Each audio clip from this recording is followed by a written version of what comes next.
All right, time for step 3, the pressure tank. So that's what comes in this box here. We already took it out. One of the things that come with number 3 is this Teflon tape. And so the reason is to put this valve on. And you can't have it on during shipping because it doesn't fit in the box. The valve doesn't come with the tank. This is a special valve for what we're doing. So all you want to do, the way the tape comes off, you want the top of it facing you. Put it on the threads and come around it clockwise. Don't do it counterclockwise. You gotta come around clockwise. Go around at least 3 or 4 times because you want to get a good seal. Take your valve, put it on there.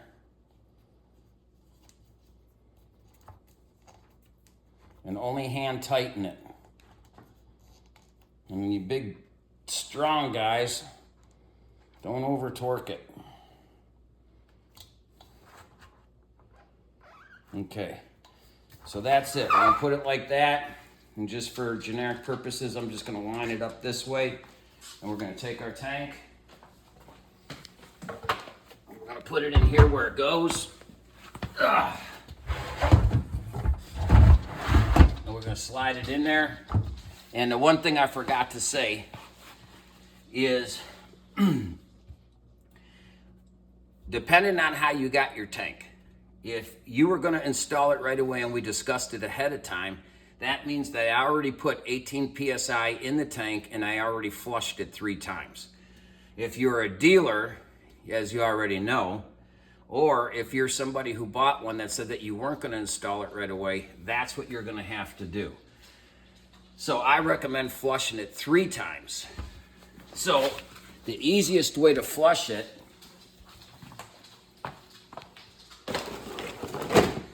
is to take some of the spare tubing that I included, plug the spare tubing into the water supply. Use this valve. Don't cut the tubing because you're just using it for a moment. Plug the tubing into the water supply. Take this valve, take one side. You probably have to just cut a little piece of tube off. Take one side, plug it into the tank, and take the other side of this line, plug it into here. Make sure that this valve is in the off position. Fill it with water from the supply line. Once it's full, you can feel it be kind of heavy. Once it's full, then cut the water supply line off, and then put a bucket or something underneath this, open it up, I'll let the water out. Okay, and do that 3 times. So most of the time, I flush them ahead of time for people. Very rarely do I send it unflushed other than to a dealer. So, okay, so that covers that portion. And that's all outlined in the directions that I don't have with me that do come with the unit. Step-by-step directions, they're in black and white. And then I have colored directions that show all the components and pictures and everything online also that you can look up on your phone or whatever as you're installing. So the next thing that we're gonna do, now that we have the tank in there in position, we already know that the RO is gonna go right here. These things up is terrible. We're going to put that off to the side because we're not. So the other thing that this is for has to do with hooking up to the refrigerator to feed your ice maker 0 water. All right, so it doesn't feed electrolyzed water to the ice maker. It feeds 0 water. We can't feed electrolyzed water to the ice maker because it'll put back pressure on the electrolyzer and it'll damage it. So we can't do that. In this case, it looks to me like this right here is the line that goes to the refrigerator. So we'll have to see what we could do about that, if we can utilize that to run some water or not. Oh yeah, we can. I just have to see if I have an extra valve with me. I may not have an extra valve. The first time I come back to do a service, I may have to hook it up if I don't have the right parts. So anyway, blowing past that, what we want to do is we want to set the RO system like this, right in front of us. And the reason why is because when you go to service the system, you're going to want to pull it out of the cabinet. You're not going to want to try to take these housings off and change the filters inside of here. That'd just be cruel and unusual punishment. So you take them out, you put down a towel or something. I have a tray that I use, and then just set the unit down on the towel.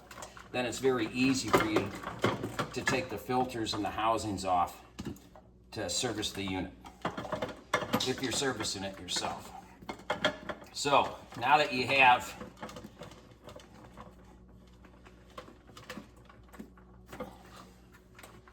the unit right here in front of you and you're ready to set it up,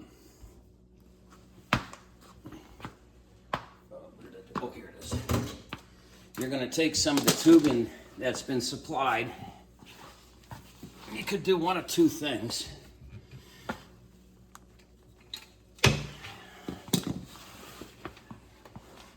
First off, we have to put in the waistline. So that's number 2. And number 2 is going to go up here to number 2. But of course we already took that tab out of there. But now you can see you got plenty of line. This is the furthest out the unit's ever going to be from it. So we could cut it off right there. And we're going to take that line and we're going to plug it in there. And then we're going to make sure to put our lock back on. The easiest way to do it, pull out just a little bit, stick that lock on there, make sure it's on there right.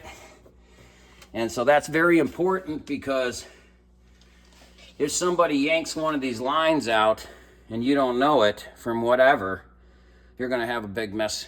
But when you have these locks on there, you can't pull the line out. Now it's stuck in there. There's no way it's going to come out.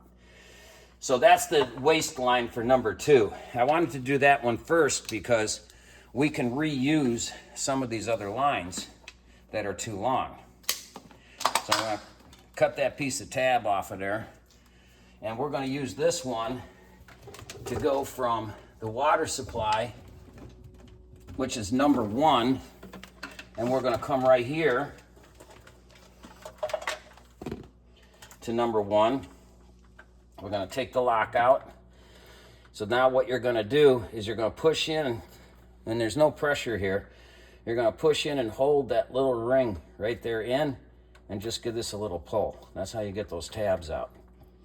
Okay, and then of course we don't need this tab anymore because we already know what we're doing. We're hooking up number 1 to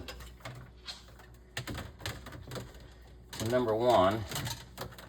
We only need about that much at the most. So we'll go ahead, oops.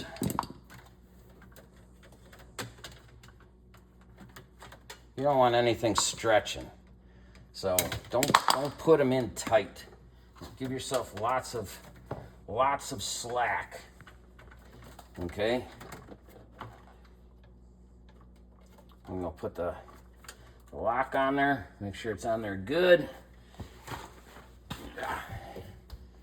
We got the other lock for the back.